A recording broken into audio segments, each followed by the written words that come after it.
अस्सलाम वालेकुम friends, welcome to my YouTube channel Iraf tech. Iraf tech में फ्रेंड्स आज मैं आपको बताऊंगी कि आप अपने कंप्यूटर में कोई भी डिस्क की पार्टीशन कैसे कर सकते हैं। फ्रेंड्स इस तरह से आपके कंप्यूटर में लोकल डिस्क डी है, लोकल डिस्क सी है वगैरह, आप इन सब की पार्टीशन कैसे कर सकते हैं। आपने जैसे सर्च बार में पीसी को सर्च कर लेना है और इस पर राइट क्लिक करना है और मैनेज पे आ जाना है, या फिर इस साइड पे मैनेज लिखा होगा उस पर आपने आ जाना। अगर डेस्कटॉप में पीसी मौजूद है तो आप डेस्कटॉप में पीसी को वहां पर राइट क्लिक करके उसको ओपन कर सकते हैं। उसके बाद आपने यहाँ डिस्क मैनेजमेंट पे क्लिक करना है। ये विंडो जब ओपन होगी तो इस तरह से आपके पास ये विंडो ओपन हो जाएगी। तो फ्रेंड्स याद रखें, जब भी आपने ये काम करना है नेट आपके कंप्यूटर के साथ कनेक्ट होना चाहिए। अब जो भी आपने पार्टीशन जिस डिस्क की करनी है उस पर आप राइट क्लिक करेंगे, पहले क्लिक करेंगे फिर राइट क्लिक करेंगे, श्रिंक वॉल्यूम पे क्लिक करेंगे, ये ओपन होगा।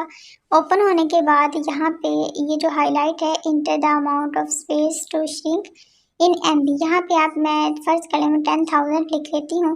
10,000 लिखने के बाद यहाँ पे हम श्रिंक कर देंगे इसको, ठीक है, श्रिंक कर देंगे। और जब ये श्रिंक हो जाएगा एंड देन यहाँ पे देखिए कि जैसे ये श्रिंक होगा तो थोड़ा सा ये टाइम लेगा एंड उस टाइम के बाद जो है वो एक डिस्क यहाँ पर क्रिएट हो जाएगी। फ्रेंड्स यहाँ पे देखें लोकल डिस्क सी भी मौजूद है, डी भी मौजूद है और ई भी मौजूद है। आप इसी तरह की एक और डिस्क लेना चाहते हैं तो आपको यही सेम प्रोसीजर करना होगा। इससे हमारी इसी तरह की एक और डिस्क मिल जाएगी हमें, ठीक है।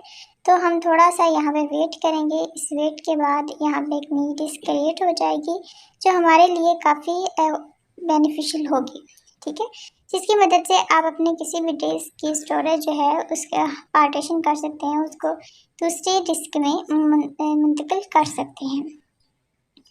तो थोड़ा टाइम इसको वेट कराने के बाद हम देखते हैं कि ये किस तरह से ओपन होता है, क्योंकि ये टाइम ले रहा है एंड ये टाइम लेगा एंड देन ये ओपन हो जाएगा।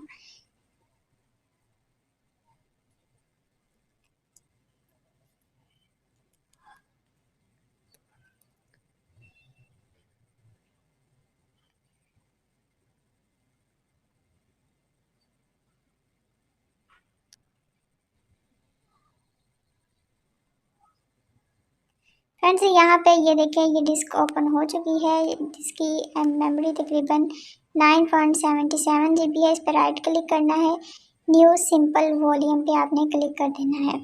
इसके बाद अपने न्यू सिंपल वॉल्यूम पे क्लिक करना है। जैसे भी इस पर क्लिक करेंगे ये विंडो ओपन होगी। नेक्स्ट करेंगे और नेक्स्ट करना है यहाँ से भी आपने। उसके बाद यहाँ पर आपने कुछ लेटर चूज़ करना है, जो भी आप डिस्क का नेम रखना चाहते हैं। मैं ए रखना चाहती हूँ और उसके बाद मैं यहाँ से इसको नेक्स्ट कर दूँगी, नेक्स्ट कर दूंगी, देन नेक्स्ट कर दूंगी और उसके बाद जो है फिनिश कर दूंगी। जैसे मैं फिनिश करूंगी तो फ्रेंड्स क्या होगा, वहाँ पे एक न्यू डिस्क मेरी क्रिएट हो जाएगी। अब देखते हैं कि न्यू डिस्क किस तरह से है, ठीक है। तो यहाँ से हम क्या करना है हमने यहाँ से इसको कट कर देना है, बैक कर देना है, ठीक है। ये नोटिफिकेशन भी आ चुका है कि आपकी जो डिस्क है वो बन चुकी है, ठीक है। तो इसको हम यहाँ से इस विंडो को कर देंगे कट, और इस विंडो को कट करने के बाद हम क्या करेंगे, अपने पीसी में जाएंगे, ठीक है, इस पीसी में जाएंगे और यहाँ पे देखें एक न्यू जो है डिस्क बन चुकी है ए के नाम से। अब यहाँ से दूसरी डिस्क में से इस सी में से, डी में से, ये ई में से कुछ फाइल जो है वो कॉपी या कट करके हम अपनी जो न्यू डिस्क है उसमें जाकर पेस्ट कर सकते हैं। और इस तरह से क्या होगा, हमारे जो कंप्यूटर होगा इसकी स्टोरेज काफ़ी हद तक जो है वो सेट हो जाएगी। तो इसकी मदद से हम न्यू जो चीज़ें हैं वो क्रिएट कर सकते हैं, न्यू डिस्क इसके अंदर क्रिएट कर सकते हैं। तो फ्रेंड्स ये थी हमारी आज की इन्फॉर्मेटिव वीडियो। हमारी नेक्स्ट वीडियो के लिए हमारे चैनल को सब्सक्राइब करें, बेल आइकन पे क्लिक जरूर कीजिएगा ताकि आने वाली वीडियोस के तमाम नोटिफिकेशन आपको प्रॉपर्ली मिलते रहें।